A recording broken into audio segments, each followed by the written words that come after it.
Hello friends, welcome to my channel. இன்றைக்கி நம்ம பார்க்க போகிறது ஒரு சூப்பரான ஒரு வீடியோ தாங்க.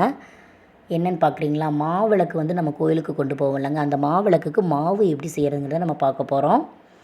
அதுக்கு பார்த்திங்கன்னா ஒரு படி அளவுக்கு பச்சரிசி நான் எடுத்திருக்கேன். அதை வந்து நல்லா ஒரு 3 டைம்ஸ் கழுவி நல்லா நிழலில் காய போட்டுக்கலாம். இல்லைன்னா லைட்டாக வெயில் இருக்கிற இடத்துலையும் நல்லா நம்ம காய போட்டு எடுத்து மிக்சி ஜாரில் போட்டு நல்லா பவுட்ரு பண்ணி எடுத்துக்கணும். நல்லா வந்து ஒரு 3 டைம்ஸ் 4 டைம்ஸ் நல்லா அரைச்சி பவுட்ரு பண்ணி எடுத்துக்கணும். நல்லா நைஸாக இருக்கணுங்க பவுட்ரு. லைட்டாக திரி திரியாக இருந்துச்சுன்னு வைங்களேன், பருப்பருன்னு இருந்துச்சுன்னா அந்த அளவுக்கு மாவு சாப்பிட்றதுக்கு வந்து அவ்வளோ டேஸ்ட் வராது. நல்லா நைஸாக நம்ம பவுட்ரு பண்ணி எடுத்துட்டோம்னா சூப்பராக இருக்கும். நிறைய பேர் பார்த்திங்கன்னா அஸ்கா சர்க்கரை வந்து ஆட் பண்ணி பண்ணுவாங்க. அந்த மாவிளக்கு பார்த்திங்கன்னா ஒயிட்டாக வரும். பாருங்கள், இப்போ அரைச்சாச்சு. நான் சலிச்சுக்க போகிறேன்.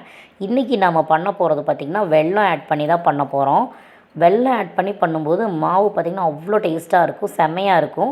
கொஞ்சம் நம்ம கோயிலுக்கு தேவையான அளவுக்கு நம்ம செஞ்சுட்டு பேலன்ஸ் வந்து நம்ம நல்லா பதமாக செஞ்சோம்னா அதிரசமும் நம்ம செய்யலாம். இன்றைக்கி நான் அதுவும் பண்ண போகிறேன். பாருங்கள், நல்லா நைஸாக பவுட்ரு பண்ணி எடுத்தாச்சு, சலிச்சு எடுத்தாச்சு.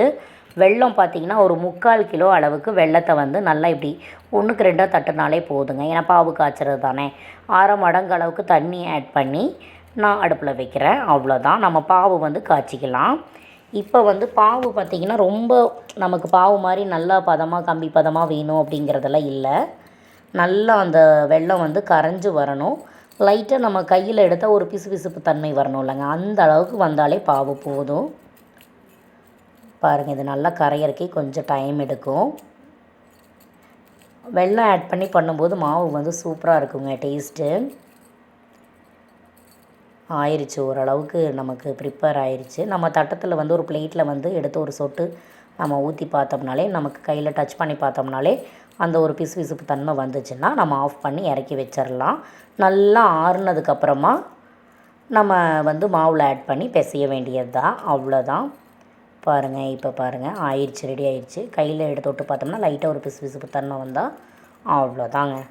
இப்போ மாவை போட்டு அந்த அரிசி மாவு நம்ம பவுட்ரு பண்ணி வச்சுருந்தோம்ல, அவ்வளோதான். அந்த மாவில் நம்ம கொஞ்சம் கொஞ்சமாக ஒரு பெரிய கரண்டியில் வந்து நம்ம எடுத்து ஊற்றி அப்படியே நம்ம பிசைய வேண்டியதாக. கோயிலுக்கு கொண்டு போகிறது பார்த்திங்கன்னா கொஞ்சம் கெட்டி பதமாக பால்ஸ் இருந்தால் தான் வந்து நம்ம ஊர் சுற்றி போவாங்க. இந்த மாவிளக்கு பூஜைங்கிறது 1 ஹவர் பக்கம் நம்ம ட்ராவல் பண்ணி போகிற மாதிரி இருக்கும் வீதிகளில். அப்போ வந்து நல்லா தண்ணி பதமாக போயிடுச்சுன்னா படுத்துருங்க. தோசை பதமாக கொஞ்சம் பால்ஸாக இருந்துச்சுன்னா நமக்கு நல்லாயிருக்கும். அதனால் கோயிலுக்கு கொண்டு போகிற பால்ஸை மட்டும் நான் வந்து பார்த்திங்கன்னா கொஞ்சம் கெட்டி பதமாக 2 பால்ஸ் பண்ணிட்டேன். பேலன்ஸ் இருக்கிறத பார்த்திங்கன்னா கொஞ்சம் நம்ம பாவு அதிகமாக ஊற்றி இலக்கமாக நம்ம இதாக பண்ணினோம்னா அதை வந்து நம்ம அதிரசம் செஞ்சிடலாம். நெக்ஸ்ட் நான் அப்டேட் பண்ணுறேன். அதிரசம் இந்த மாவில் அதிரசம் நான் பண்ணுறதையும் நெக்ஸ்ட் வீடியோவில் அப்டேட் பண்ணுறேன். இப்போ மாவு ரெடி ஆகிடுச்சு. மாவிளக்குக்கு கோயிலுக்கு கொண்டு போகிறக்கு எல்லாமே ப்ரிப்பேர் பண்ணி எடுத்து வச்சாச்சு. மாவிளக்கு ஊர்வலமும் வந்தாச்சு, எல்லாம் கிளம்பியாச்சு. செமையாக இருக்கும், ட்ரை பண்ணி பாருங்கள். ஓகே ஃப்ரெண்ட்ஸ், சேனல் பிடிச்சிருந்தால் லைக் பண்ணுங்கள், ஷேர் பண்ணுங்கள், சப்ஸ்கிரைப் பண்ணுங்கள். சூப்பரான வீடியோவில் வர. பாய் பாய்.